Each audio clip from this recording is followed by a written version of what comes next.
Tony Kakkar के गाने चाहे कैसे भी हों लेकिन बंदा दिल का बहुत शानदार है। कैसे, चलिए जानते हैं। रिसेंटली टोनी कक्कड़, नेहा कक्कड़ और हनी सिंह का एक गाना रिलीज हुआ और उस गाने को सुनने के बाद एक यूजर ने टोनी को टैग करके लिखा कि टोनी, तुम्हारे गाने सुनने से अच्छा है कि मैं जहर खा के मर जाऊं।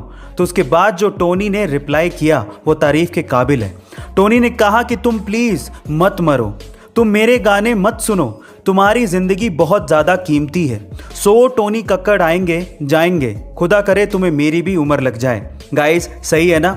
इस बात पर टोनी कक्कड़ के लिए एक हार्ट तो बनता है। साल 2011 के केबीसी में 5 करोड़ रुपए जीतने वाले सुशील कुमार आपको जरूर याद होंगे। आज वो अपनी लाइफ में स्ट्रगल कर रहे हैं और गाय का दूध बेचकर अपना गुजारा कर रहे हैं। पर सवाल ये उठता है कि 5 करोड़ रुपए जीतने वाले सुशील कुमार की आखिर ये हालत हुई कैसे? चलिए मैं आपको बताता हूं। उसका सबसे पहला रीजन है कि उन्होंने 5 करोड़ रुपए जीतने के बाद कुछ ऐसे बिजनेसेस में इन्वेस्ट किया जिनकी उन्हें समझ थी ही नहीं और उन्होंने अपना सारा पैसा गवा दिया। दूसरा, वो हर महीने 50,000 रुपए के करीब डोनेट करते थे, लेकिन बहुत से लोगों ने उनकी इस चीज का फायदा उठाया और उनके साथ पैसों की चीटिंग करी। और तीसरा, उनके नए नए पैसों की वजह से बने दोस्तों ने उन्हें बुरी आदतों में ढकेल दिया और इस वजह से उनकी ये हालत हुई। इसलिए कहते हैं कि पैसा कमाने से ज्यादा पैसा संभालने में दिमाग लगता है। गाइस, आपको इंफॉर्मेशन कैसी लगी कमेंट सेक्शन में जरूर लिखिएगा। गाइस, क्या आपको पता है कि गुस्सा आपके लीवर को कमजोर करता है, टेंशन आपके पेट को कमजोर करती है, डर आपकी किडनी को कमजोर करता है, स्ट्रेस आपके दिल और दिमाग को कमजोर करता है और साथ ही साथ दुख आपके लंग्स को कमजोर करता है। इसलिए गुस्सा, टेंशन, डर, स्ट्रेस और दुख से दूर रहकर शांत जिंदगी जीने की कोशिश करिए। आप स्वस्थ भी रहेंगे और लंबी जिंदगी भी जी पाएंगे। गाइस, आपको ये हेल्थ टिप कैसी लगी कमेंट सेक्शन में जरूर लिखिएगा। फाइनली टोक्यो पैरा ओलंपिक 2021 में इंडिया के खिलाड़ियों ने अब तक का बेस्ट परफॉर्मेंस देकर 5 गोल्ड मेडल समेत 19 पदक भारत के नाम किए और पिछले सारे रिकॉर्ड तोड़ दिए। तो चलिए जानते हैं इस वीडियो में कि गोल्ड मेडल भारत के लिए कौन कौन सा खिलाड़ी जीत कर लाया। सबसे पहले अवनी लेखा, जिन्होंने women's 10 metre air rifle shooting में गोल्ड मेडल जीता। फिर उसके बाद सुमित अंतिल, जिन्होंने मेंस जेवलिन थ्रो में गोल्ड मेडल जीतकर भारत का नाम रोशन किया। फिर उसके बाद मनीष नारवाल, जिन्होंने 50 मीटर पिस्टल शूट में गोल्ड मेडल अपने नाम किया और देश का नाम भी रोशन किया। और उसके बाद प्रमोद भगत, जिन्होंने बैडमिंटन में गोल्ड मेडल जीतकर भारत का सर ऊंचा किया। और फाइनली कृष्णा नागर, जिन्होंने फिर से गोल्ड मेडल जीता बैडमिंटन की एक और कैटेगरी में और इस तरह से भारत का परचम फहराया। गाइस, हमें इन सब खिलाड़ियों को सपोर्ट करना चाहिए ताकि अगले पैरा ओलंपिक में और भी खिलाड़ी भारत का नाम रोशन कर सकें। सन यानी कि सूर्य का टेम्परेचर 5500 डिग्री सेल्सियस के करीब है।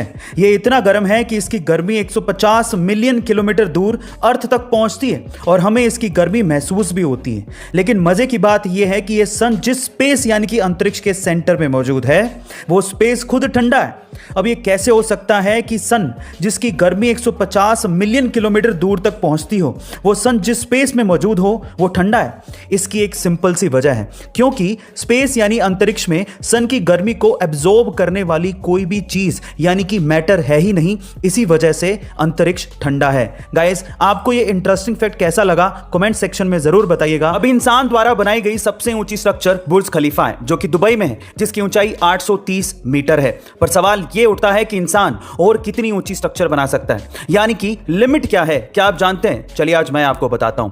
देखिए, थ्योरेटिकली तो कोई लिमिट नहीं है, लेकिन अभी जो टेक्नोलॉजी और जो रिसोर्सेज हमारे पास हैं उसके हिसाब से इंसान 4 किलोमीटर ऊंची यानी कि 4000 मीटर तक की ऊंचाई की स्ट्रक्चर बना सकता है, जो कि बुर्ज खलीफा से 5 गुना होगी, जिसका बेस 6 किलोमीटर डायमीटर तक का होगा और जिसे बनने में $1.4 ट्रिलियन खर्च होंगे। और अगर एक बार वो बन गई तो उसमें 1 मिलियन यानी कि 10 लाख लोग एक साथ रह सकते हैं। पर वैज्ञानिक तो स्पेस एलिवेटर बनाने तक की बात कह रहे हैं, जिसकी हाइट 1 लाख किलोमीटर हो सकती है, जिससे आप स्पेस को बड़े आसानी से देख सकते हैं। गाइस, क्या आप इस टेक्नोलॉजी का मजा लेना चाहेंगे? कमेंट सेक्शन में जरूर लिखिएगा। बड़े काम की शुरुआत हमेशा छोटे से होती है। कैसे? एक और एग्जांपल सुनिए। आपने सबवे रेस्टोरेंट्स का नाम तो जरूर सुना होगा, लेकिन क्या आपको पता है कि उसके ओनर फ्रेड डेलुका इस बिजनेस को करना ही नहीं चाहते थे, बल्कि वो तो एक डॉक्टर बनना चाहते थे, लेकिन पैसों की तंगी के कारण वो ऐसा नहीं कर पाए। उनकी इसी हालत को देखकर उनके करीबी दोस्त पीटर ने उन्हें $1000 दिए और एक दुकान खोलने की सलाह दी। उस दुकान में उन्होंने सैंडविच बेचना शुरू किया। फिर एक दुकान से धीरे धीरे उन्होंने एक रेस्टोरेंट खोला, फिर एक रेस्टोरेंट से हजारों रेस्टोरेंट खड़े कर दिए और आज पूरी दुनिया में 40,000 से ज्यादा सबवे के रेस्टोरेंट्स हैं और अकेले भारत में 500 से ज्यादा रेस्टोरेंट्स हैं।